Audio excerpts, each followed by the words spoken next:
It might be a friend, a loved one, a coworker, or maybe it's you. At least 30 million Americans are suffering from an eating disorder, a type of mental illness that left untreated can cause life-threatening mental and physical problems. An eating disorder like anorexia, bulimia, or binge eating is one of the deadliest mental illnesses in the United States. Nearly every hour in the US, someone dies due to complications related to an eating disorder. But there is hope. Recovery is possible. ANAD is here to help. ANAD is a leading nonprofit in the U.S. that provides free peer support for anyone struggling with an eating disorder, regardless of age, race, gender identity, sexual orientation, or background. Our nationwide network of volunteers understand firsthand the ups and downs of the recovery journey. Because they too have lived the experience of an eating disorder. ANAD empowers volunteers to help others through their own recovery. Learn more at anad.org. The three words that I would use to describe reasons are hope, compassion, and persistence. When someone enters treatment, it means that hope has been invited in, and we can start to imagine a different way of living together. Many of our patients struggle with shame, and the antidote to shame is self-compassion. So there's a lot of compassionate work that we do with our patients. As patients come in and learn self-compassion and start practicing these aspects of self-compassion, there is growth. There is the ability for them to remember who they are, remember who they want to be, and maybe find new pieces of their identity. We are that persisting, guiding force for these individuals coming into our treatment. We're going to keep being that beacon of hope if we need to be. We're persistent. When you first call Reasons, you're greeted by someone who's ready to help connect you to treatment and connect with you. We're an exposure-based program, so the approach we use with our model is using the principles of exposure response prevention, or ERP. They learn that they can manage the anxiety, that they can tolerate the anxiety, and eventually the anxiety dissipates. And they're able to actually be part of that food experience and actually enjoy the food. Diversity is something that's been really important for us. One of the most pernicious myths about eating disorders is that they only affect a certain kind of person. What we've come to understand about eating disorders that's so important is that eating disorders don't discriminate. Anybody and everybody is at risk for developing eating disorders. We're very proud of the diversity among our staff that really reflects the community that we're in, but that just reflects the world at large. The patients are the ones that inspire many of us. They're the reasons why we do what we do. The reward is seeing someone come from a place where they feel like they are broken, and you watch them kind of come alive again, find their own identity, find meaning in their life, find purpose. That's the reason why I do what I do.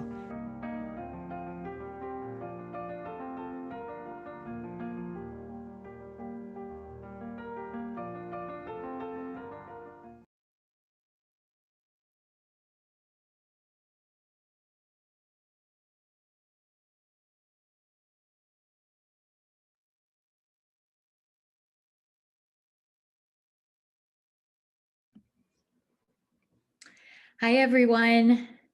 Welcome to ANAD's Virtual Conference 2020, the last installment, our final webinar. And we're just so excited that we can offer this great topic today as our final presentation. I am Lynn Slosky. I'm the Executive Director for ANAD, and today we'll be presenting a presentation called "Where is the Hope When You Are Ashamed to Exist? The Impact of Shame and Microaggressions on Eating Disorders in Marginalized Communities." This is a slightly refined and updated title from what we've been marketing, but the content will be the same. It's being presented by Norman Kim, and then we'll have a post-webinar group discussion afterwards. Before I introduce Norman, next slide, please. Just want to give a great big thank you again to all of our sponsors throughout this webinar series. Rogers Behavioral Health for being our lead sponsor, Reasons Eating Disorder Center for sponsoring this particular webinar, and all of our other great sponsors and exhibitors. Please check them out at our website. You can learn more about them and contact them through a Google form for each sponsor and exhibitor there. So take a look at that. Some housekeeping for this webinar. You are welcome to type your questions either in the chat box or the question box throughout this presentation. And then the last portion of the webinar will be reserved for questions. I'll be doing moderating a Q&A with Norman based on the questions you've asked throughout the discussion. And then we'll transition into our post-webinar small group discussion. After the webinar, you'll receive the recording from ANAD, and tomorrow you'll receive the webinar evaluation, which you will need to complete in order to get your CE certificate. You'll actually need to complete it within 48 hours, so be on the lookout for that, and then you'll get your CE certificates in a couple of weeks. All right, so let me go ahead and introduce Norman. Norman Kim, PhD, he, him are his pronouns, is co-founder and principal of the Institute for Anti-Racism and Equity in Mental Health and the deputy director of IANA Therapy, an online therapy app focused on providing cultural competent care to marginalized communities. He completed his BA at Yale and his PhD in psychology at UCLA. Norman's primary areas of interest are the application of a transdiagnostic framework for eating disorders, taking an evolutionary approach to shame and anxiety, and minority mental health. He is a regular national and international speaker, educator, and passionate advocate with a particular focus on minority status and barriers to mental health care in marginalized communities. He's the founding co-chair of the BIPOC committee of IADEP, on the inaugural Behavioral Health Task Force for the Gay and Lesbian Medical Association, and serves on numerous advisory boards as well. Norman was the co-founder of Reasons Eating Disorder, today's sponsoring center. So with that, I'll go ahead and turn off my video and come back on during the Q&A. Norman is going to start sharing his slides and presenting, and please enjoy. Thank you so much, Norman.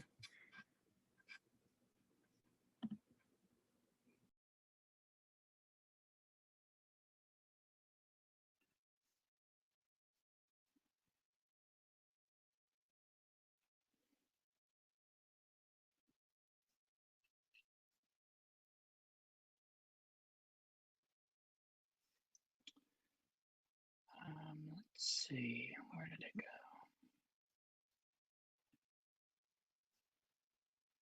go? Okay, hopefully everyone can see the slides. Thank you so much to Lynn and Angelo and ANAD for having me. It's a real honor to be speaking with you all. One of the recurring themes during the next hour and a half will be sort of the social nature of human beings and how important our social nature is in terms of our evolution and why it's so important to us now.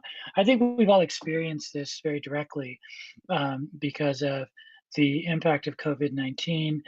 Basically since March, many of us, if not all of us, have been in some state of quarantine or some state of physically distancing, socially distancing, not just from other people, not just from work, but from our loved ones as well. I have two little kids, and so not being able to see their cousins and their grandparents has been really heartbreaking to see and to experience along with them. And I'm sure we've all experienced that for ourselves and our loved ones. And the reason that it's so difficult, even though we have the amazing, thankfully we have the capacity for doing things like Zoom, for work functions where we can still see people, for doing things like FaceTime and other means of video communication where we can still maintain some level of contact with people that we care about. It's just not the same. There's been a lot of research on the little bit of latency, the few, hundredths of a microsecond latency that exists for anything like video communication.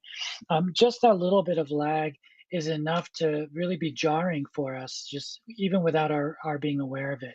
And that's why we get so, it's Zoom fatigue, right? That's why we've gotten so, it's so exhausting to be on call after call after call. Because it's even though it's better than nothing, it just doesn't feel quite the same. So, I first of all want to acknowledge that and thank you all for participating And thankfully, like I said at the beginning, thankfully we do at least have an option to be able to still gather together to some extent and to be with one another. But it's I think we all hopefully will have a visceral understanding of what I'll be talking about a lot today. One of the first known attempts at connecting symptoms to prognosis and treatment was also one of the oldest written documents in existence. It's the Edwin Smith Papyrus, which you see there on the left. It's one of the first medical treatises of the ancient world, dating from about 1600 BC in ancient Egypt. It's up there not because it has anything necessarily to do with eating disorders, but because it actually is a very important part in the history of the idea of ostracizing someone. The word to ostracize comes from ancient Greece. It refers to the shards of broken pottery that were used to vote somebody out of Athens. So presumably if somebody did something against the law or against the rules of that particular society, the citizens of Athens would vote that person out of whether or not they would want to vote somebody out of the city. And the way they did that was by throwing little pieces of pottery into a pile, and that would count as the votes, right? And the reason the broken pieces of pottery were used is because they were seen as valueless. Pottery was ubiquitous, it was easy to make, it was really seen as disposable and lacking in any kind of value or worth. Papyrus, on the other hand, was actually very difficult to make, and so was seen as something you would only use when something was very, very valuable. And obviously, that sense of the word ostracize still stays with us to this day, and that's how we use it, right? To ostracize someone is not just to banish them or to exclude them from participation in something. It's also very specifically this sense of because they're lacking in worth or lacking in value in some way, that it's okay to be thrown away. And so I think there's this clear parallel between the sense of lack of worth and ostracizing or marginalizing someone, depriving them of full participation in society. And this connection is all too real and present for those struggling with eating disorders who feel additionally marginalized and voiceless. We still see and hear a lot of myths about who suffers from eating disorders. Thankfully, organizations like ANAD, amongst others, have really done a great job within our community, within the eating disorders community, about raising awareness about who is impacted by eating disorders and trying to dispel a lot of the myths that have been around forever.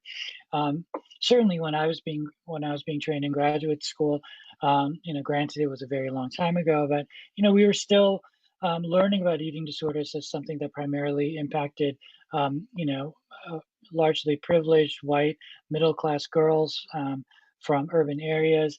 And I think that remained the picture of an eating disorder really to this day.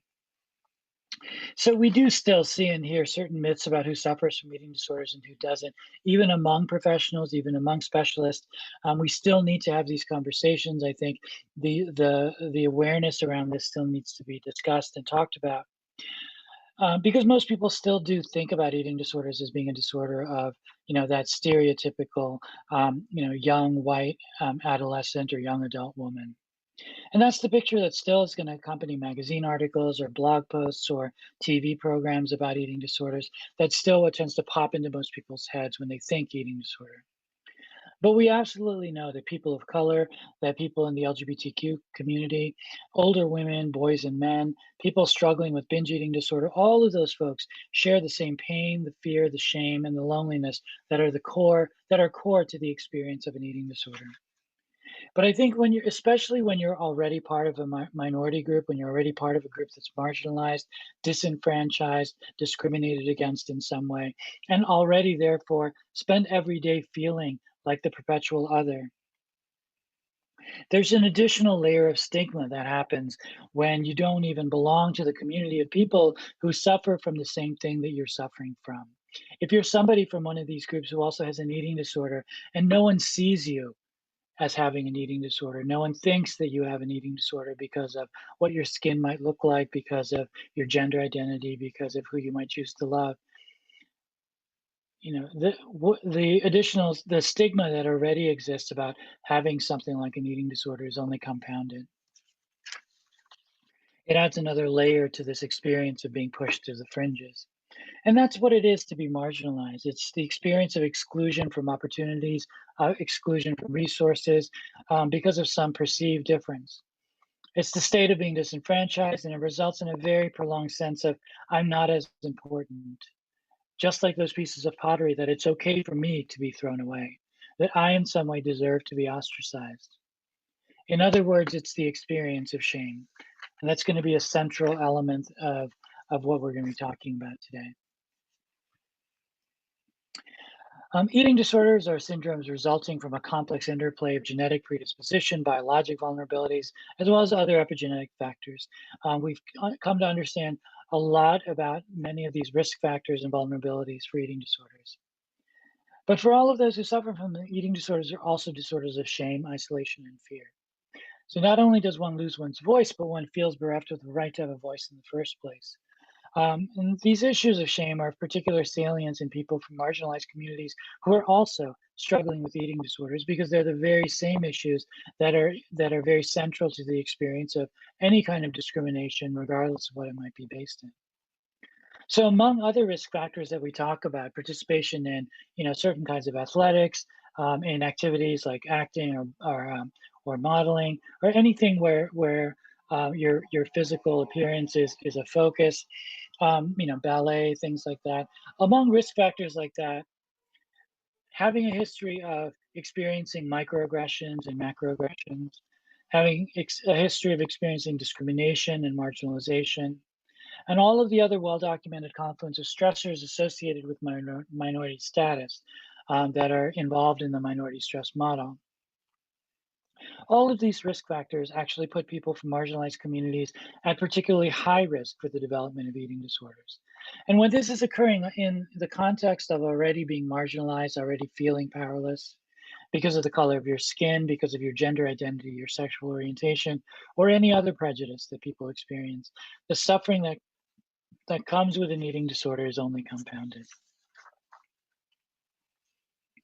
We have a growing understanding as a field that eating disorders are serious and deadly illnesses that can and do affect people, as I've said, of all ethnicities, colors, nationalities, incomes, etc., gender identities, sexualities, ages, body sizes, disability level. Nevertheless, there remains a tremendous disparity in who receives services, who shows up for services, who gets recognized as needing services. And unfortunately, many folks from marginalized communities remain significantly under-identified by professionals and are therefore not receiving much needed and much deserved treatment and care. When we look at eating disorders in people of color, for example, using data from the NIMH Collaborative Psychiatric Epidemiologic Studies, Marquez and colleagues found that there were no significant differences in rates of anorexia across all ethnic groups that were studied. I think that's a very different picture than the stereotypical one we have of who the typical person who's going to suffer from anorexia is. Secondly, that there's significantly higher rates of bulimia in Latino and African American groups. And finally, that there were significantly higher rates of binge eating for all ethnic groups that are studied. So in other words, not only are rates of eating disorders not lower in all of these groups, they're the same or higher in all of these groups.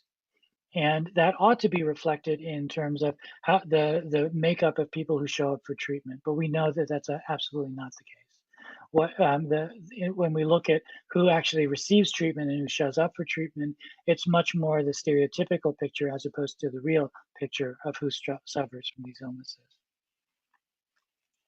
So utilization is very discordant from the actual prevalence rates. So despite the fact that prevalence rates are either the same or greater, people in ethnic minority groups with a lifetime history of any eating disorder were significantly less likely to utilize mental health services than whites.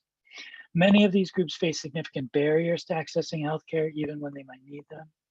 We know that only about 1 in 10 people with eating disorders receive treatment of any kind, and only about a third of those will receive treatment from specialists.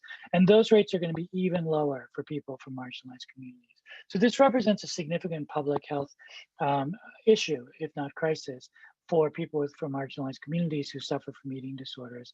We really do need to step up our level of education, our level of outreach to make sure we're actually capturing all of the folks who are suffering from this illness, and so that we're able to get them help. We see similar patterns of eating disorders in the LGBTQ+ community. Individuals in the LGBTQ+ community have twice the odds of developing mood, anxiety, and substance use disorders. And similar patterns can be seen in rates of eating disorders and disordered eating behaviors in this population. LGBTQ identifying high school students appear to be at significantly elevated risk of engaging in disordered eating behaviors, which are of great clinical concern, many of which are also specific precursor behaviors for later development of diagnosable eating disorders. Overall rates of eating disorders in the LGBTQ+ community are similar or higher than among their heterosexual peers. In a recent longitudinal study, the odds of engaging in purging, fasting, using diet pills, all were higher among people identifying as bisexual, gay, or lesbian as compared to their heterosexual peers. Most studies of lesbian and bisexual women report no difference in rates or higher rates among lesbian and bisexual women. Certainly there's no difference in presentation, but it's also among the least studied groups. We have relatively more data about eating disorders in gay and bisexual men, with most studies showing a higher prevalence among gay and bisexual men than among their heterosexual male peers. But again, it's statistically difficult enough to get enough subjects in a group in order to make some of these comparisons. You know, men are a minority within the whole umbrella of everyone who suffers from an eating disorder, and gay men are going to be a minority within that group of men. So, and it may also be that you know, to some extent, gay and bisexual men are more likely to seek treatment in general. So there may be, that may be skewing the data to some extent. But regardless, we at least know that rates of eating disorders in all of these groups are not going to be lower.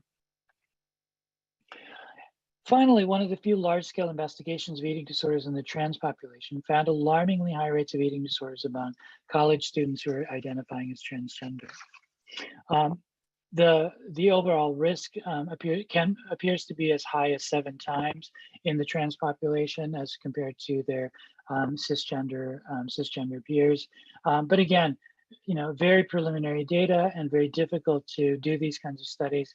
And we really do need a lot more effort and focus on looking at really capturing the true rates of eating disorders among all of these groups, so that we can do a better job at identifying who's at risk and who's not.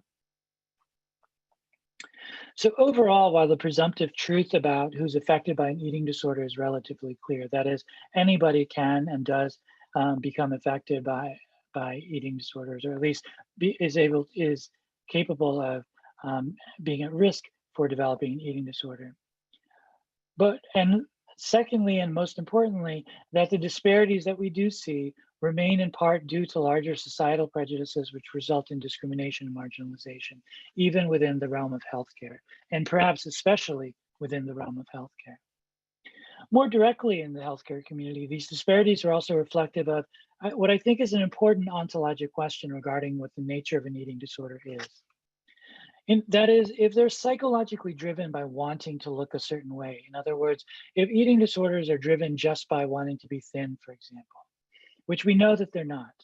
It's part of it, but we know that's not the be all end all of what drives an eating disorder. But if one thinks that, then it does make a little bit of sense to think that some groups where thinness as a value or as a virtue isn't as prized, that people from those communities or subgroups might be protected from these kinds of pressures. But that's not the case. And I think that's not the case for a number of reasons, most important of which is that we know that that's not what an eating disorder is about.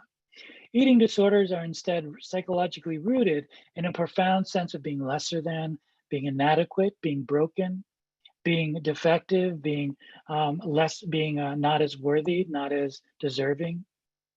That's at the core of an eating disorder for anybody who suffers from them.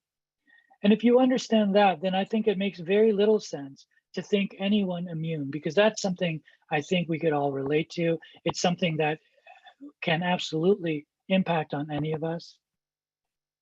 And especially in the wake of evidence about genetic vulnerability and genetic predisposition, it makes no sense to presume anyone from any particular group is going to be immune from the pressures and the the predisposition that results in risk for eating disorder. So understanding the dynamics of shame, marginalization, discrimination experiences are crucial not only to a deeper understanding of eating disorders as they might impact on folks from marginalized communities, but I think they're actually very central to understanding eating disorders for everybody who suffers from them. So having a better understanding of the evolutionary and contemporaneous forces that result in eating disorders and related conditions is really crucial for anybody.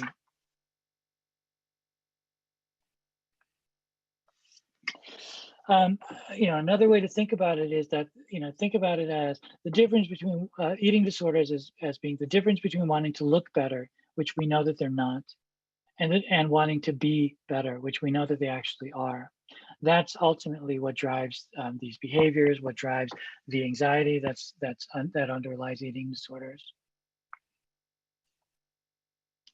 Anybody who's heard me speak on anything before knows that I'm a fairly big proponent of eating disorders conceptualized as anxiety disorders. I think the term eating disorder is actually very leads to a lot of misunderstanding about the core nature of this illness.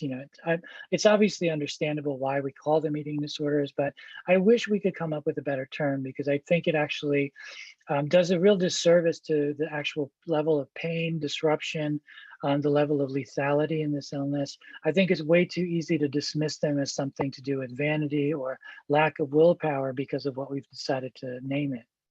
I don't know what an alternative name would be, but I think if we could figure out a better way to call these group of illnesses that better reflects the true nature of them, I think everyone might be better off. But even though some of the cardinal features obviously involve eating behaviors, what we're learning is that the more core defining characteristics go well beyond eating behaviors, go well beyond drive for thinness.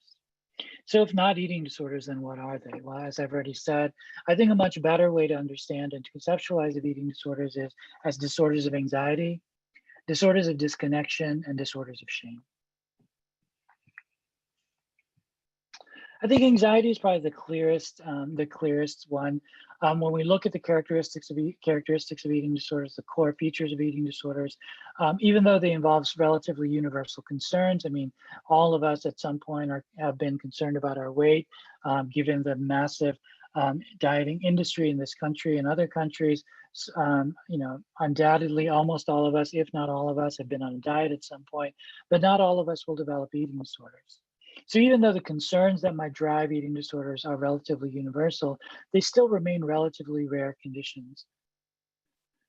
And one of the things that suggests is that there's some level of common diathesis underlying the illness. There's some common core feature that underlies the illness that better explains it than just drive for thinness or just the eating behaviors themselves. It's also among the most homogeneous of all psychiatric conditions. It's something that's been described throughout the history of any kind of written medical texts. There are entities, obviously, before they call them eating disorders, there are entities that any of us would recognize as eating disorders going all the way back to ancient Greece. And one of the things that argues for is there being some level of common substrate that underlies the illness, driving the illness, such that it's remained relatively consistent in its presentation through different cultures, through different time, before there was anything like social media or even fashion magazines, that there were things that were very clearly eating disorders. And that the phenotypic presentation has remained relatively consistent. Where I started off my research career looking at autism. And one of the things that interested me about autism was very much the same feature, which is autism is also very prototypic.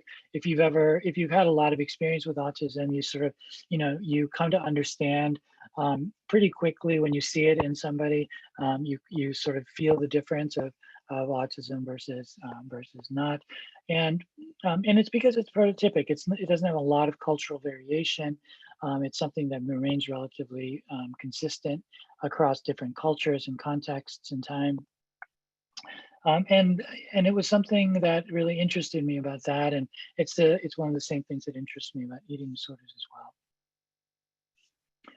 Certainly, the psychological characteristics of eating disorders argue for eating disorders as anxiety disorders. We know that they're characterized by drive for perfectionism, rigidity in thought process, and rigidity in behaviors, hypervigilance and sensitivity, difficulty tolerating strong affect, propensity towards stress, anxiety, and depression, high levels of harm and pain avoidance, in general, sort of avoidant personality traits.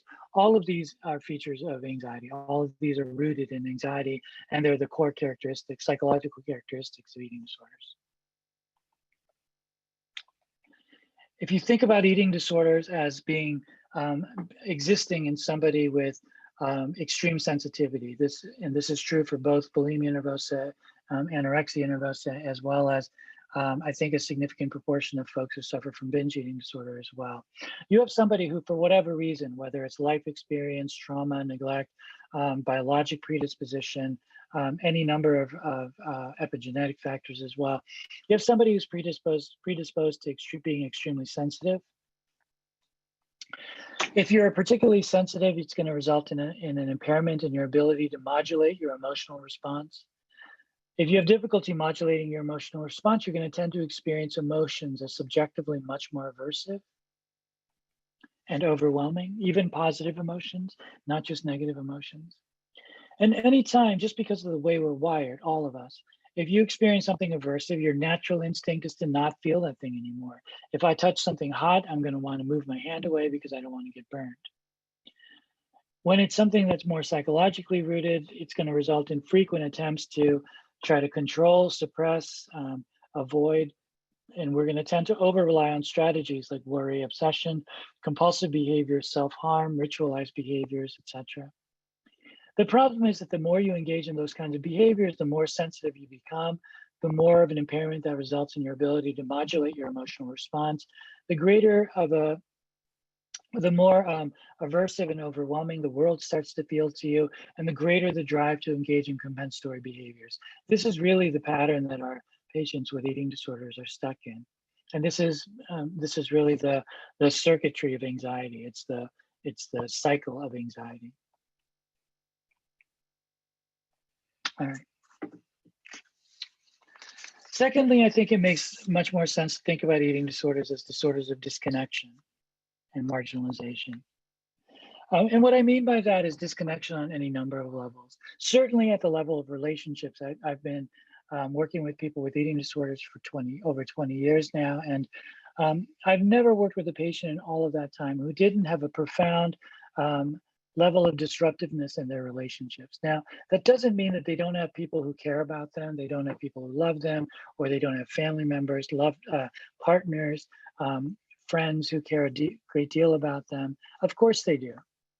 It does mean that when your sort of self concept and your existence is really rooted in a belief that you are unworthy and undeserving and defective in some way, it's impossible to have healthy, boundaried, reciprocal relationships with people, right? So even if you have people who love you in your life, it's very difficult to maintain those relationships in a healthy, boundaried, reciprocal way because of where you're coming from and because of what it does to that dynamic.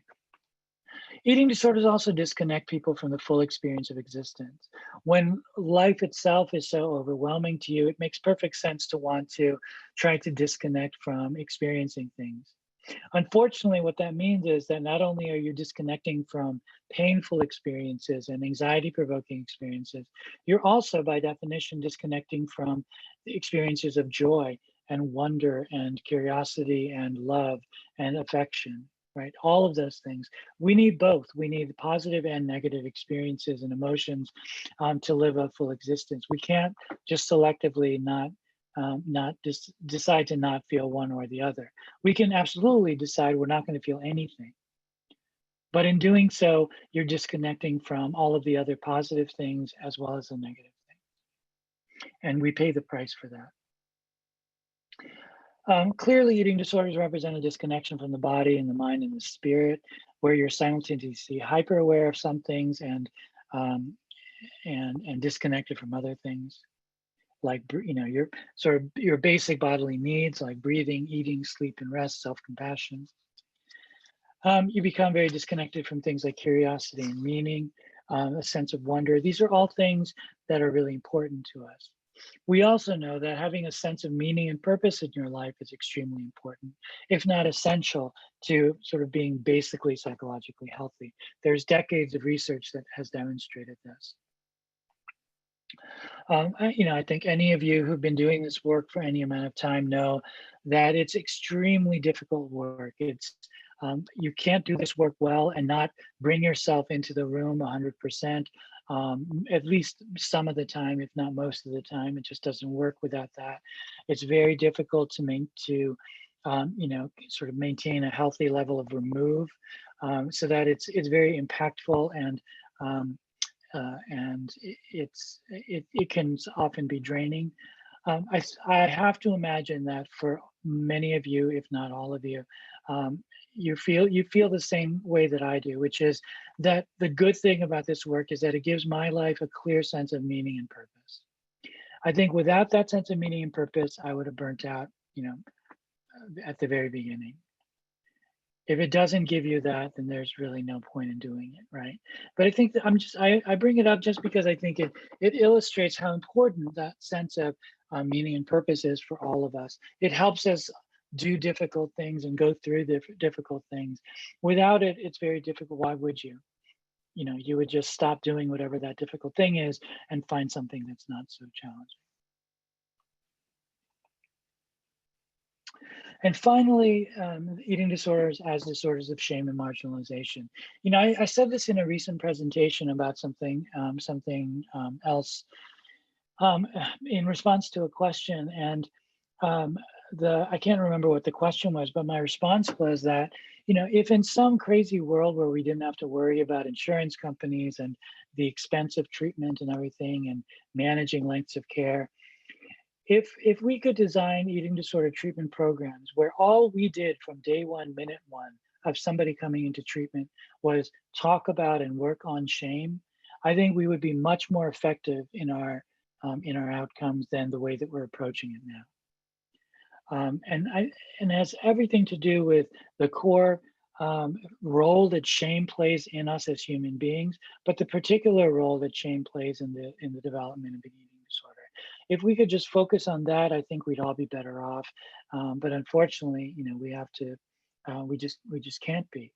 There are a couple of groups in the UK that have designed interventions that are really focused around self-compassion as an antidote to shame experiences, and they're showing extremely promising results. Now they also do other typical eating disorder interventions as well. So it's not exactly what I'm talking about. But there's a lot of good reason to think that increasing our focus and having a better understanding of the dynamics of shame and marginalization would do all of us would help all of us do much better with our patients.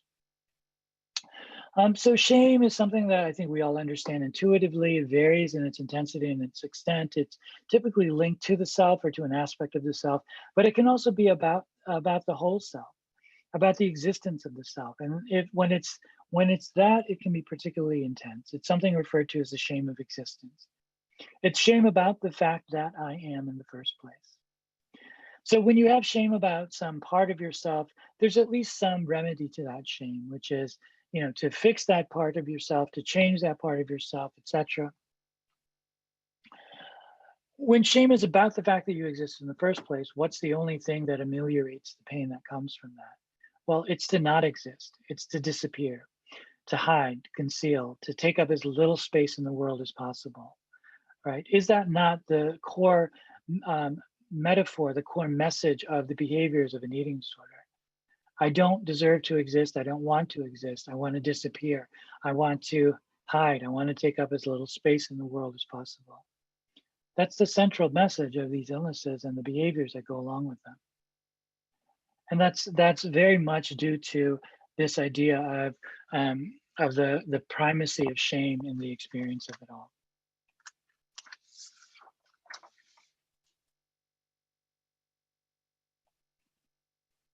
So given that, I think it's really important to understand the landscape of shame, why we experience it, and what it actually means. It's even in its universality and ubiquity, shame varies in its intensity and its extent. By definition, it's this has particular relevance for eating disorders. If one is mortified at the notion that one exists, the resulting desire is, what we were just talking about, to not occupy any space, to not give off any smell, to not make any sound, to not to not let your thoughts take up any space in the room.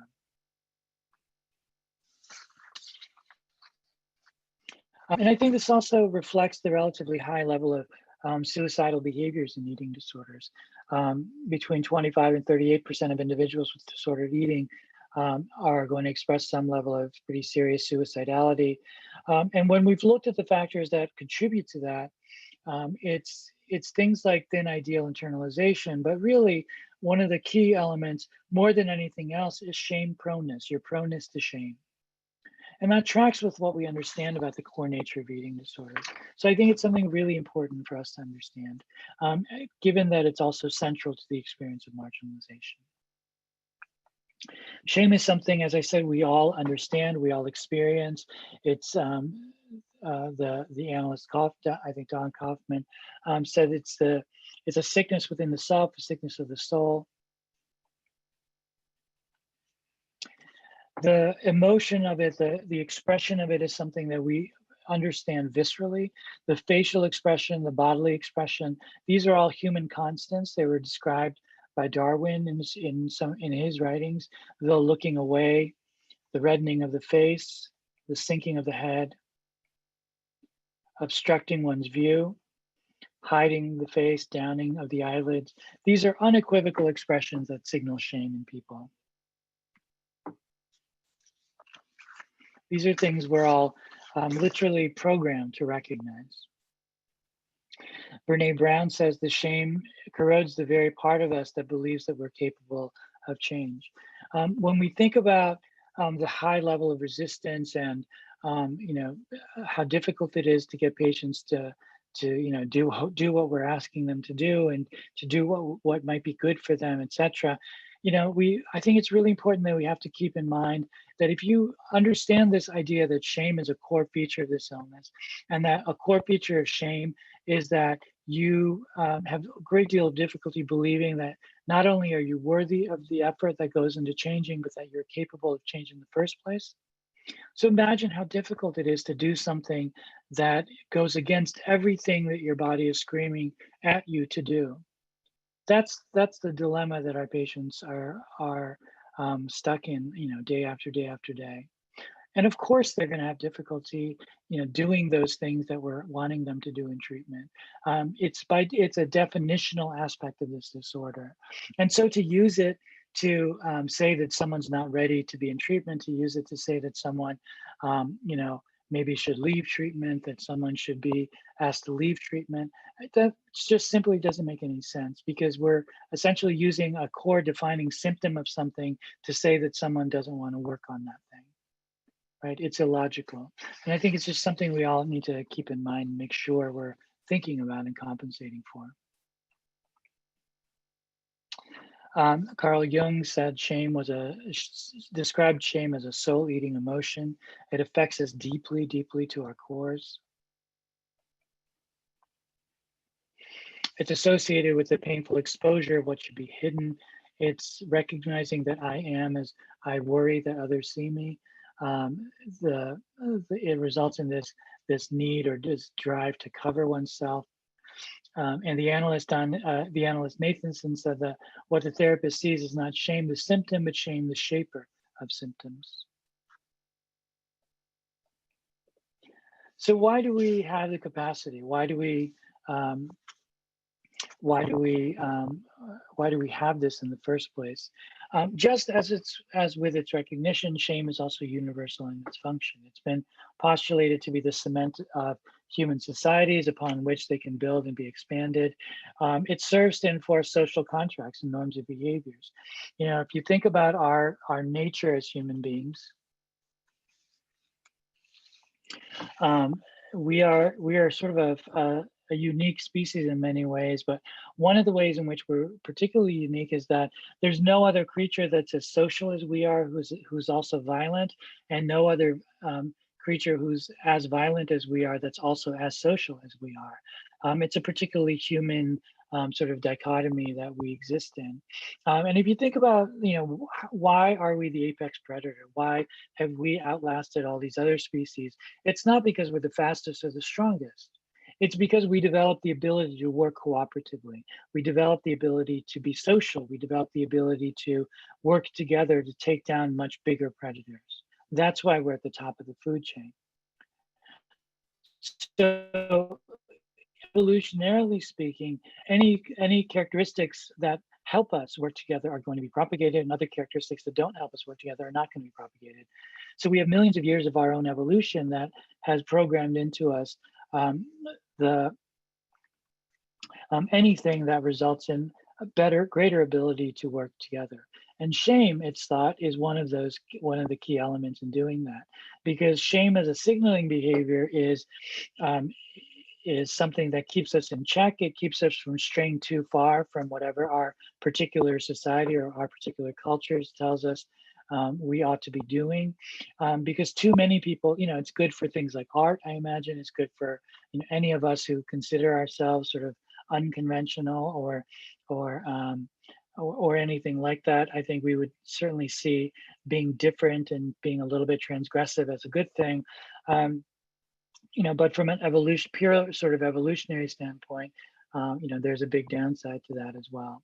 So the thinking is that shame developed, it evolved to help us stay on track, to help us work together, to make sure everyone not only was working toward the same goal, but that when somebody did something that was transgressive, that other people could immediately see it on their face and in their body, right? That's why there's this important signaling component to it.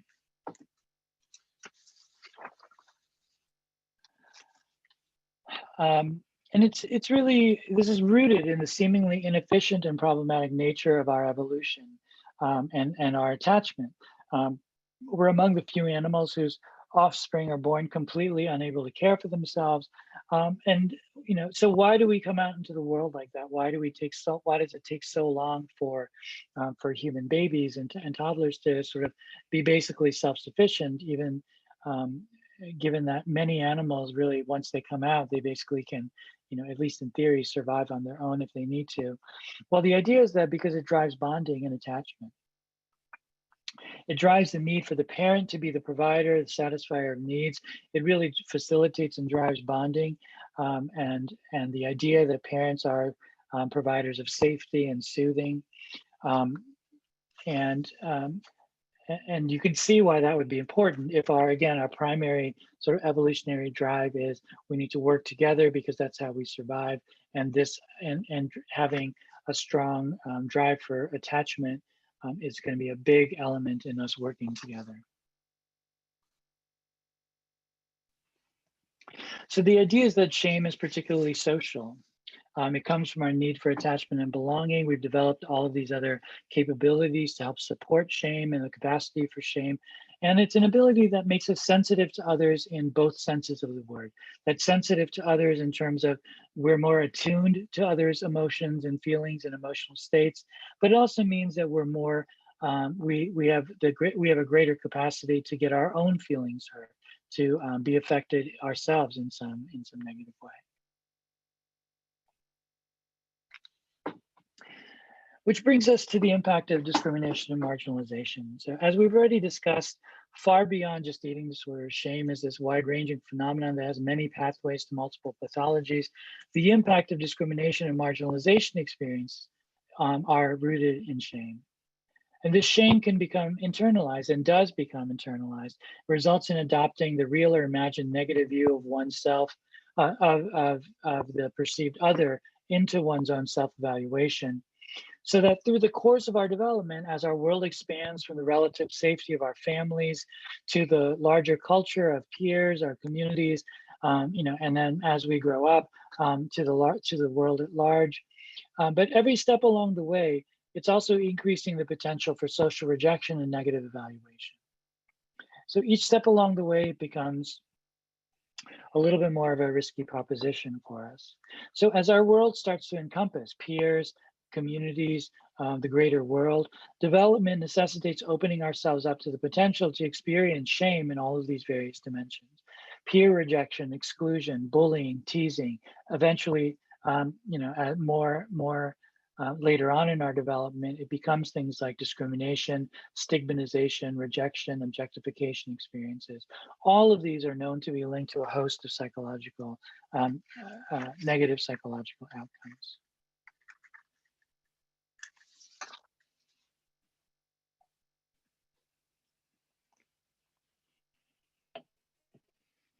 So I think it's easy to see that social status-based threats are particularly potent, and we can see why.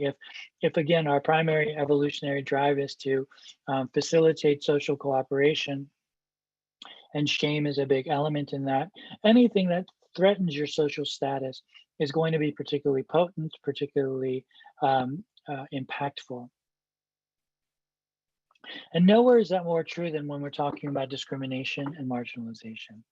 There are many significant sources of social status threat-based shame in our current context that results in, or can result in, a profound sense of marginalization. It's in response to discrimination, stigmatization, rejection, objectification kinds of experiences, and prolonged exposure to social status threats, which is exactly what occurs in individuals with some sort of stigmatized identity. That is, if you experience racism, homophobia, transphobia, sexism, all of those chronic exposures to social status threats have been shown to result in numerous biologic and psychological consequences. Specifically within the context of eating disorders, we know that perceived pressure to be thin promotes internalization of a thin ideal, for example. And that kind of internalization results in many kinds of body dissatisfaction, dieting behaviors, negative affect, which in theory leads to eating pathology. And the reason that those things become internalized is because of shame, because of our propensity for shame. These are very shame-based experiences where the corrective mechanism is shame. For those who are vulnerable or predisposed to developing disordered eating behaviors in the first place, then these intermediary psychological factors can become really powerful factors in promoting eating disorder symptoms, in large part because of the way that we've all been wired to pay particular attention to anything that activates shame. But obviously, objectification goes well beyond thinness, and that's particularly true for people from marginalized communities. There are unique pressures that are shaped by the confluence of gender, race, ethnicity, sexual orientation, gender identity, and other cultural identity dimensions. For example, it can come from not just drive for thinness, but come from values that we place on skin tone. Generally speaking, even within communities of color, having lighter skin is seen as more valuable than having darker skin. In Black communities,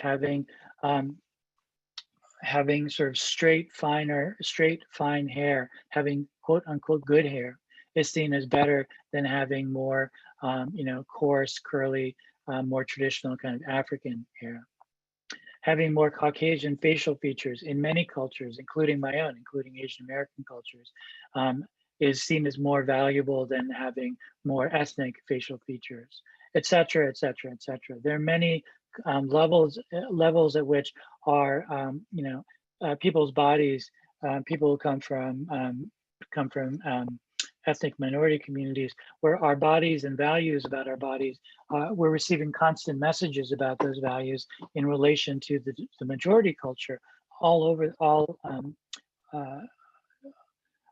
from the entirety of the time of our development. And those messages are coming from both the majority community, but also oftentimes from within our own communities. And all of those features manifest as body shame, and therefore can and do drive eating pathology. I think it's things like this that are not very well understood, even by professionals who understand that eating disorders impact on people outside of just the stereotypical groups. It's all well and good to understand that and to recognize that, but until you start to understand the way in which it impacts on these other groups, and then why those are so impactful and what the context of that impact is, then I think it's, you can't do much with the knowledge that, eating disorders affect everybody. We've got to go deeper than that. In addition to specific pressures about bodies and facial features, for example, we know that marginalization and stress that are associated with adapting to conflicting cultures also shapes how the dominant cultural standards are internalized. It's particularly those values about attractiveness and how those things are linked with body image and eating problems, particularly for racial or ethnic minority women and men, but also for folks from any marginalized community. Certainly true for folks from the LGBTQ plus community as well as others. Pressures and bullying based on gender nonconformity, childhood sexual abuse, anti-gay attacks, homophobia, especially when they come from within your own family or your own communities, expectations of anti-gay stigma, and internalized homophobia all reflect socialization experiences which are rooted in shame and which, in addition to sexual objectification experiences, are very directly linked with body image issues and eating problems for sexual minority men and women. I think just as with things like skin tone, hair, facial features, these are also experiences we need to understand if we have any hope of being able to adequately serve folks from the LGBTQ plus community. So these are the kinds of experiences that we as eating disorder professionals must become fluent in terms of assessments, in terms of incorporating into our own treatment. The shame-based social devaluation that people from marginalized communities experience is often compounded by a second layer of not being seen by professionals, not being understood by us as professionals, being devalued by us as professionals because we don't bother to ask these questions and we don't bother to educate ourselves and we don't bother to therefore adapt our treatments to people coming from these communities. And when these experiences are misunderstood or not understood or dismissed altogether, it's layer upon layer upon layer of marginalization and layer and layer and layer upon messages that tell you you're not as worthy, you're not as deserving, you're not worthy of my attention, my time, etc. So lack of understanding of the contextual and relational experiences of people of color, people from the LGBTQ plus community, other marginalized groups, all we know has historically led mental health professionals to over-pathologize these individuals by misunderstanding and devaluing how these important factors contribute to the psychological well-being of all people. And that's particularly true in the therapeutic context, a context which has explicitly been raced, gendered, sexualized, and situated along dimensions of class, physical ability, religion, other constructs that carry enormous ontologic significance in our culture. We are still guided by standards and ideas and philosophies that were set essentially by two white European men existing at the same point in time.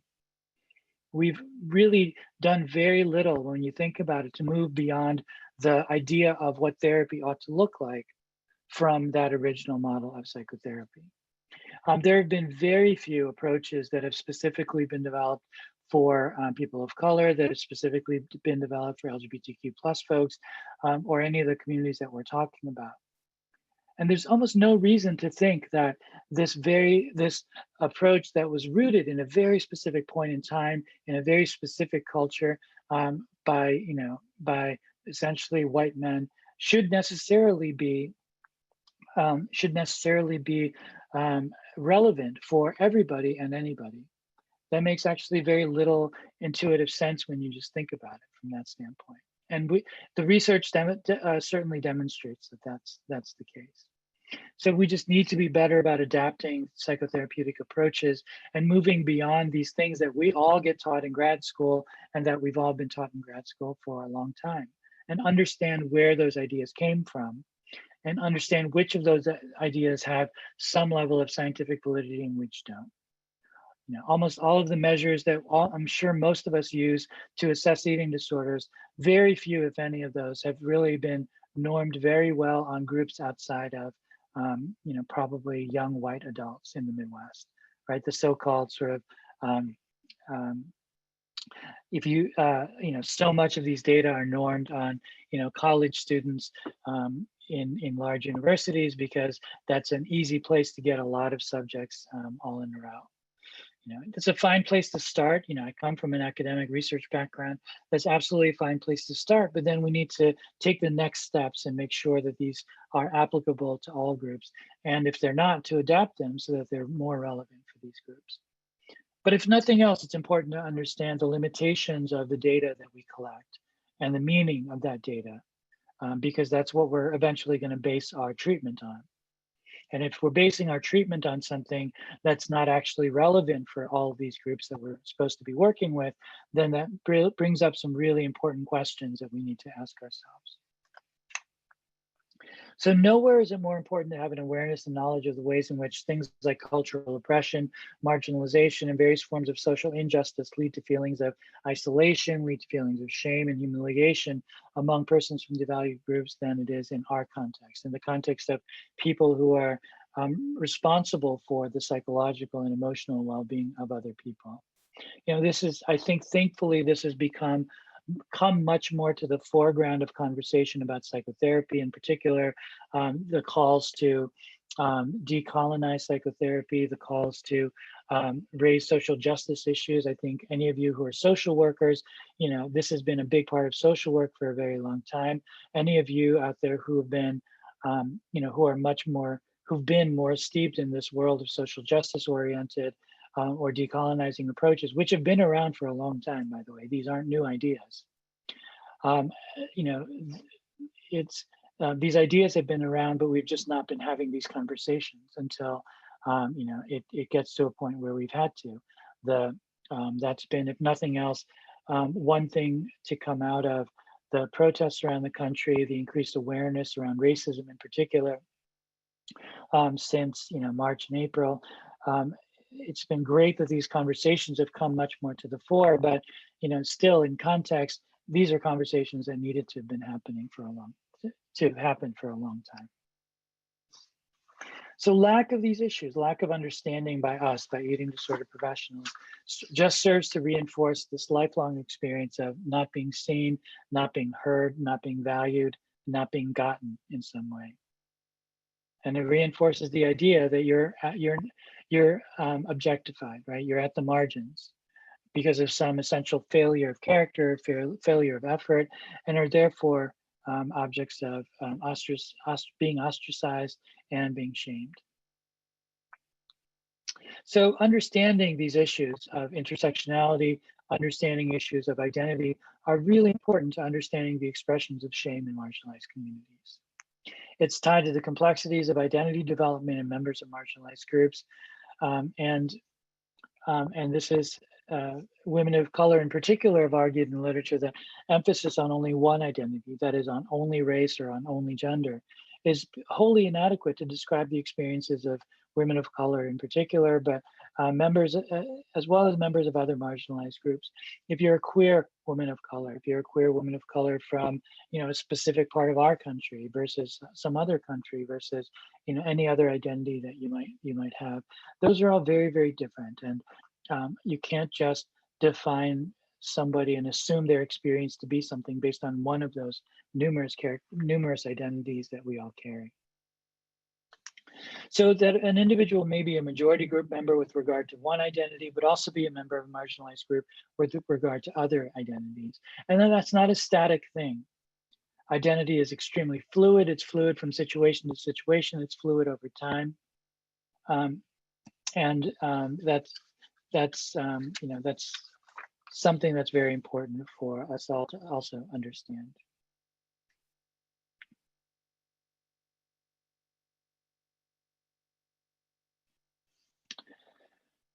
An important mechanism through which these experiences start to impact on people from marginalized groups is through microaggressions. So I want to take a few minutes to talk about microaggressions to make sure we all at least understand some basics about what they are. Microaggressions are reflections of implicit and explicit bias, which are an important mechanism through which marginalization and discrimination are experienced by folks from marginalized communities. Our capacity for experiencing shame is also, you can see, a prerequisite for the impact of microaggressions as well as other overt discrimination.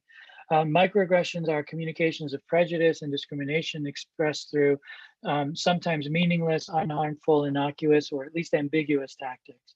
They can be delivered in the form of snubs, dismissive looks, gestures, tones. I think I don't want to get too political, but I think we've seen some pretty egregious examples of this with Kamala Harris being the first woman of color candidate on a major party ticket. The feigned ignorance about how her name is supposed to be pronounced is a very common microaggression that a lot of people, especially from immigrant communities, experience all the time. And that's a very clear, and in that, I think in this case, very explicit message of, you're not from here, you're not one of us, and what are you doing, right? I think there's clear communications of value and judgment and otherness in that seemingly innocuous sort of feigned, whatever her name might be, kind of attitude that some politicians have taken. But that's a very, I think it's a microaggression that we've seen very recently. So the intention of a microaggression is to deliver a denigrating, hostile, or negative message about a person or a group, or deliver a message about otherness to a person. It's not identified by the occurrence of a singular event, but rather it's the accumulation and regularity of small injustices that make it impactful. That's what promotes hostility and confusion to the target of the aggression. And most importantly, it's absolutely not dependent on the intention of the person sending the message, right? So whether or not the person who's making the statement intends on it to be racist or homophobic or anything doesn't matter. Oftentimes it is, the intention is pretty explicitly to communicate that, but sometimes it might not be. But even when it's not the explicit intention, the impact of it is the same. The impact on the person receiving the message is the same, because it's one of a million of those messages you've gotten over the course of your life, that you're not from here, you're not of here, you're not as worthy as I am, for example, you're not as deserving as I am, etc. All of those messages. That's the power of microaggressions.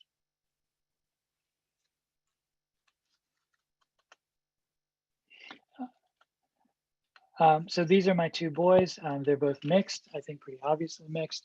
And they're up there not just because they're very, very cute, but I think, this is something that's going to be a big part of their lives as well. For a lot of mixed folks, there's a very common experience of, being asked sort of, what are you? If your ethnicity is unclear, or being, assumed to be either one or another of your multiple identities. In particular, I think they do both have fairly striking eyes, even from the time that they were both very small babies. My wife and I experienced a lot of people making comments about their eyes.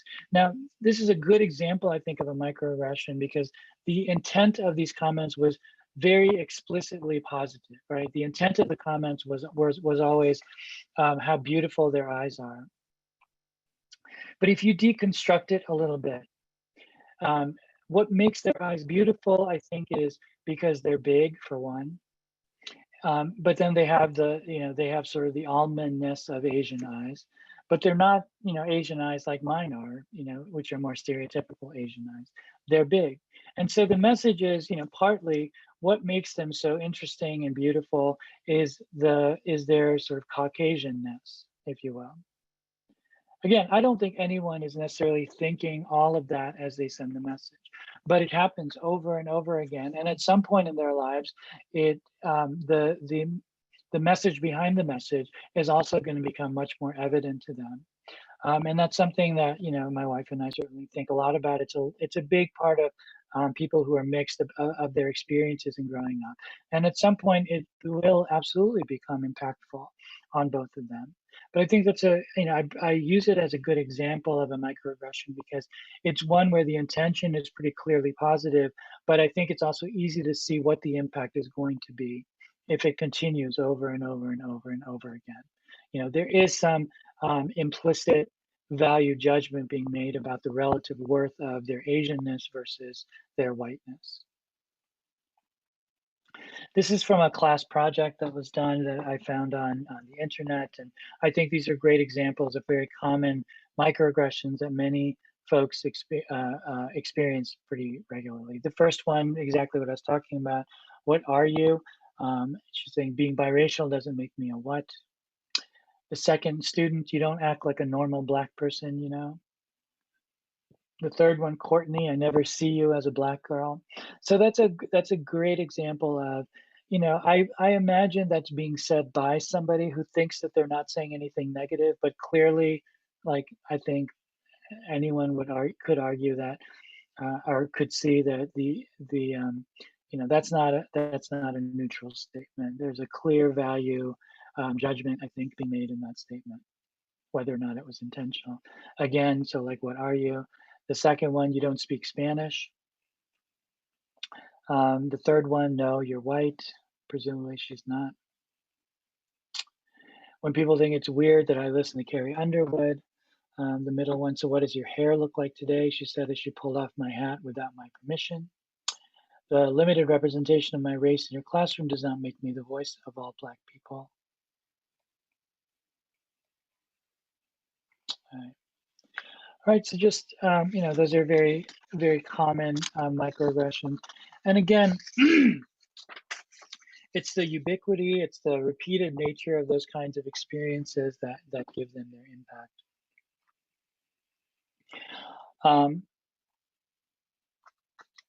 And again, as I said, regardless of intent, it's pretty easy to see that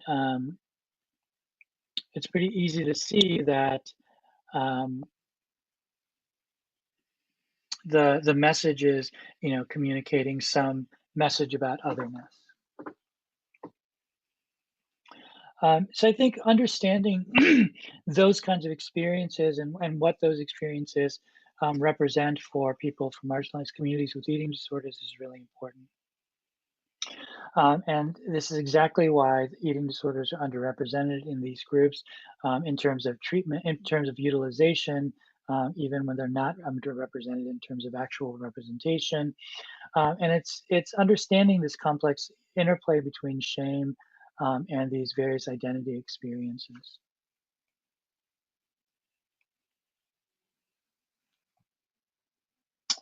All right, so I think that is probably about our time, which is fine. So I would love to open it up to any questions. Wonderful. Well, thank you, Norman. Yes, that is perfectly at time. So thanks for being on time, and thanks for presenting such a thoughtful and reflective presentation and perspective on the role of shame and so many people's experiences who are experiencing eating disorders. So thank you for that. Again, to all of our attendees, feel free to share any questions, comments, reflections in the Q&A box or the chat section, and we will get to them. I'm going to start out with a question that I have actually, and it is kind of related to sort of the beginning of your presentation, Norman, where you were very wisely and perceptively pointing out that eating disorders are about so much more than eating, and really attached to feelings of anxiety and inadequacy and shame and all of these things that can be felt across different experiences. However, I am curious what your thoughts are on the role of, the importance of, and the point at which it's appropriate to focus on refeeding and meal planning and general nutrition in order to really stabilize someone's weight. Yeah, so when I was giving the hypothetical of if we could just worry about shame from the beginning, obviously the part of the practical reason we can't is exactly, I think, what you're talking about. So for some context, almost everything I've done in my 20 years has been inpatient or residential. Those, by far my primary, most of my experience, if not all of it, has been in those settings. So much less outpatient work. So I'm answering part of this question from that perspective. When the benefit of things like higher levels of care generally, I guess not just those two. The benefit of it is because you can do both, right? You can, you have to work on both. You work on the nutrition, you work on stopping those behaviors that are most impactful in terms of, if somebody's purging out and they're purging behaviors out of control, you need to stop that for their own safety. And if someone's not taking in enough nutrients, and they're really starting to suffer physiologically, then obviously you need to ameliorate that as well. And so, a higher level of care approach obviously would be you do that, and then at the same time you're doing intensive therapeutic interventions to work on these other issues. Strictly, I guess from if we're thinking about from an outpatient perspective, I almost feel like you know, so I'm presuming it's not somebody who's at like real acute risk of anything, because then they would be in a higher level of care. But when they're not, I almost, I think it would depend on that person's history. It depend on a little bit about how long they might have been engaging in whatever behaviors are causing you concern. Because the longer they've been engaging in the behaviors and the more entrenched they seem to be, then probably the more you need to focus directly on that first. There's that sort of acuity assessment that all of us make from the beginning. But I guess I would argue that if it's an all things being equal kind of situation where it's not super acute, but obviously something you need to address, and especially if you have other people on a treatment team that can address some of those other things, like a dietitian, for example. I mean, hopefully everyone is able to work with dietitians, but obviously I know that everyone's not able to do that for any number of reasons.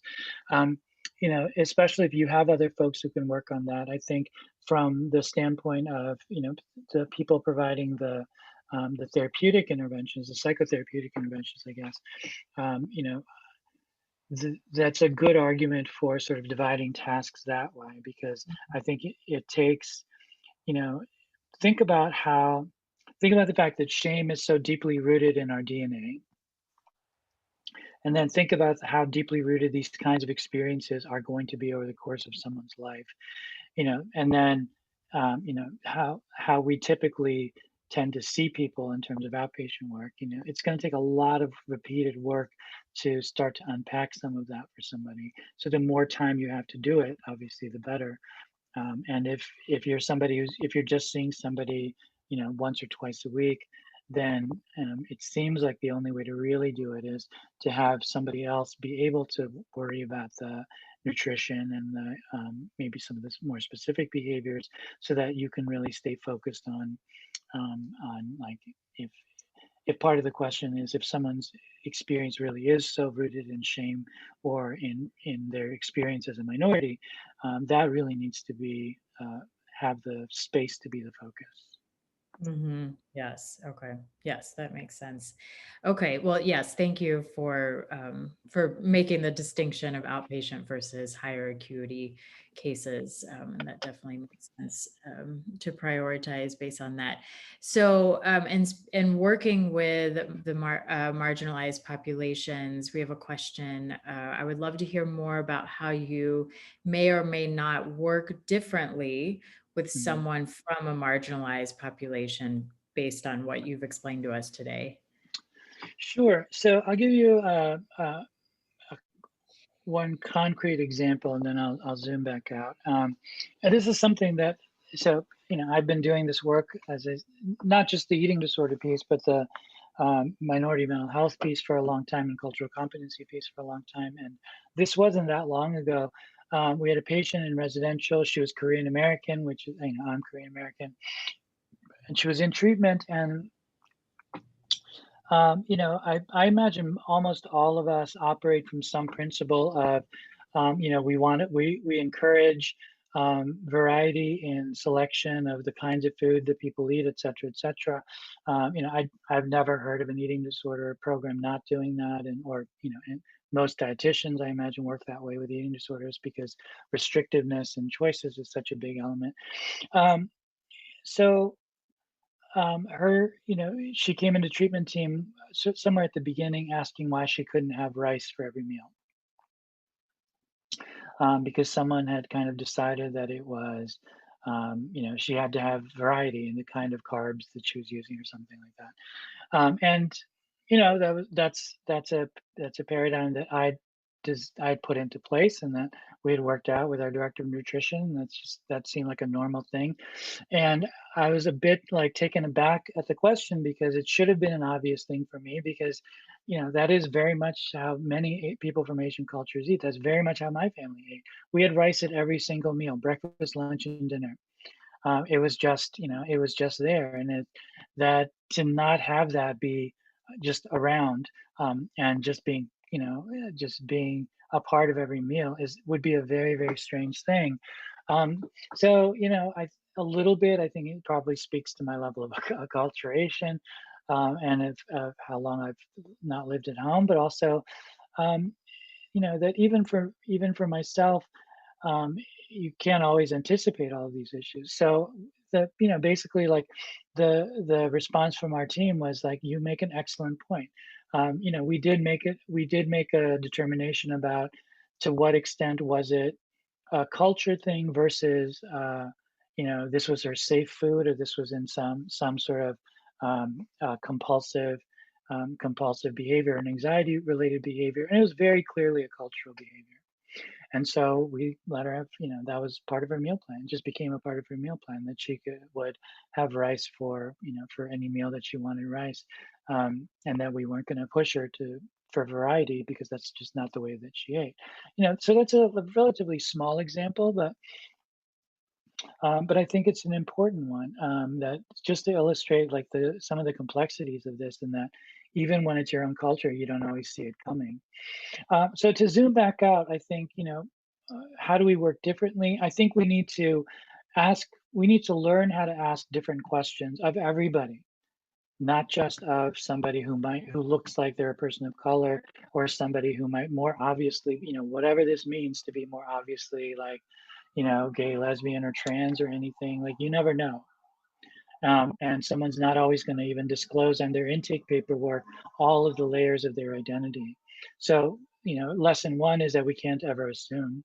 So, and we should be asking these questions because, it's not like if you're a white person from we were just talking about Chicago beforehand. If you're a white person from Chicago, it's not like you don't have a culture. So these are questions we ought to be asking more generally for across the board for everybody who walks in.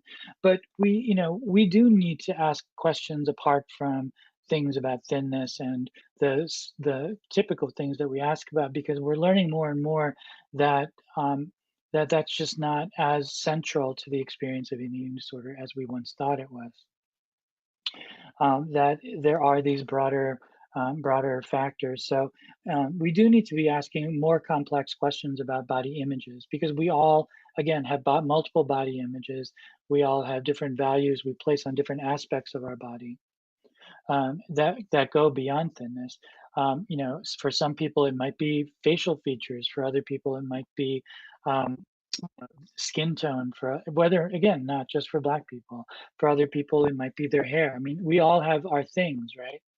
And so you can't tell me that if I'm somebody who's predisposed to have an eating disorder and I'm particularly self-conscious like about my hair, you can't tell me that's not going to impact my self-image and therefore my body image, and that's not going to feed into my eating disorder. Just because we don't necessarily see it as having a direct sort of connection to eating behaviors per se, because it's not about dieting. It doesn't mean it's not going to profoundly impact on all of that along that chain. So I think these are the kinds of questions we need to start asking. But I do think it does have particular salience, obviously, for the communities that we're talking about. The second thing that accomplishes right from the beginning is When I'm training new therapists, one of the big things I talk about with them is that one of their most important jobs in the room when they first meet somebody, especially, is to figure out some way to convey to that person, I get you. Not fully, obviously, not 100%, but in some fundamental, just human being way, I get you. Because that's what that other person needs to feel in some way. If they don't feel like you on some level get them, you're done, right? You're just done. And arguably you've not done some important part of your job. So, in this context, I think what that means is the kinds of questions that you're asking, and it means not making assumptions. It means being, reasonably well versed in terms of understanding the distinctions between gender and gender identity and sexual orientation and all these other things, dimensions of identity that have to do with gender and sexuality and other things, and as well as issues that might come up more for people of color. I have a friend. I have a friend who's African, like grew up in Africa, then came to the States for school, and he had this experience of, as far as anyone in the United States is concerned, he's a black man, and people kept talking to him about being African American. He's like, I'm not African American, I'm African. And he had a fundamentally different, his whole concept of all of that was very different. It didn't stop people from treating him like he was a black man in all the good ways and bad ways. But that's an important distinction, right? Just because of what he looked like doesn't mean that was an accurate label to put on him. I think Asian Americans who are first generation have a like myself, have a very, very different experience than somebody whose family might have been here for a long time and somebody who might have been born here. Yeah. Being somebody who's being a black woman who grew up in Los Angeles is going to be very, very different than being a black woman who grew up in the rural South. Mm-hmm. And those are all just different layers and levels of dimensions of culture that we just need to become more fluent in asking questions about, as well as just more comfortable getting over our own discomfort in asking about those kinds of questions. Because when you're the person on the other end, not being asked those things feels invalidating. Mm-hmm. And being asked those things is the opposite. It at least feels like somebody knows enough to ask those questions. Yeah, definitely. And that message came through in Emmy Johnson's presentation last week as well, about transgender treatment, that it's really about setting up a very standard protocol for everyone and asking the same questions of everyone, so that you can collect all the different nuances of someone's identity, regardless of what you think their background might be. Yeah. I want to try to get through two more questions. We have two really important questions. Let's see. Okay, so there's a question: how do you begin the discussion of shame with clients? Yeah, that's a great question. How I begin the discussion is, part of, obviously, like, given that this is how I think about, and again, this is not just like, it's not me particularly, but given that my particular conceptualization is thinking about eating disorders in this way, as always involving anxiety, shame, and disconnection, that's a part of my spiel to patients in the first place. And so for me, it's a natural outgrowth of that conversation of, this is how we've come to understand the broader picture of eating disorders generally. Yeah. And given what I know about you, I'm wondering, in what way does the experience of shame connect with you? I'm wondering in what way the experience of disconnection connects with you. Like, how have you experienced disconnection? So I suppose arguably it's a little bit assuming that those things are true, but I do that because I think, like I said in my presentation, I just never worked with anybody who didn't immediately understand what I was asking with those questions, and who didn't immediately connect to those experiences. Yeah. Even if you might call it something other than shame, or you might call it some, conceptualize it and break it down in some other way. I just don't know that you can have this experience of an eating disorder and not in some profound way experience at least that constellation of things. So it's a natural outgrowth for me of that initial conversation, which I think is always really validating and helpful. Some people I know frame it in the context of, we know this is a brain-based disease. I think for some people that's comforting. For other people, it's not as comforting. I know other clinicians who frame it in other kinds of ways, just to help somebody have something to concrete to say, like, it's not that you're crazy or that you're like so messed up that no one's going to understand you. I think there's a lot of power in being able to present a conceptualization that fits with you. That's it, at least it's got to be rooted in what we do understand. But in conveying that to somebody, I think there's a lot of power in that experience. Yeah. Very good. Well, I think that's a great way to wrap things up, where I just realized we're kind of at the hour-and-a-half mark. So we'll include contact information for Norman if you're willing to continue Absolutely. answering questions afterwards. And for everyone who is left on the webinar, luckily most people have stuck around for the Q&A. So thank you for being part of this webinar. Thank you for being part of this webinar series.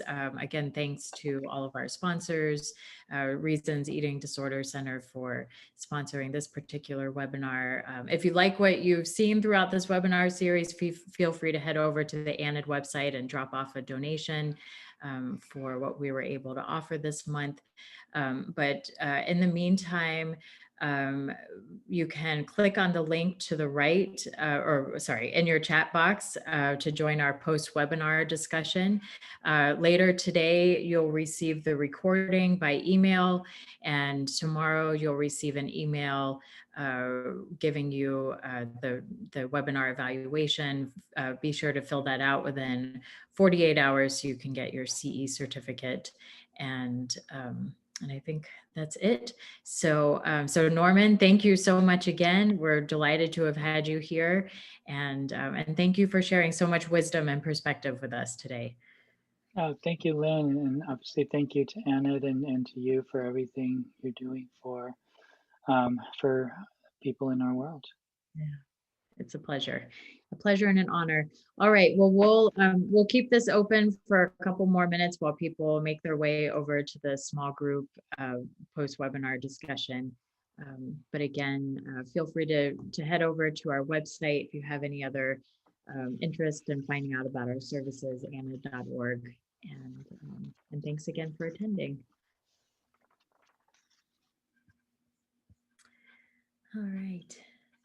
All right, Norman. Well, thank you. This was really a pleasure. Very, very reflective, like I said, reflective and thoughtful presentation. And we got a lot of great feedback throughout, so I can send those along to you. Great. Yeah. All right. Well, I'm going to head over to the post-webinar discussion. Like I said, you're welcome to join us. And yeah, we've gotten some great feedback, so I'll send that to you. That looks really nice. Okay, so thanks again, and we'll talk again soon. Have a good one. Bye-bye. You too. Take care. Bye.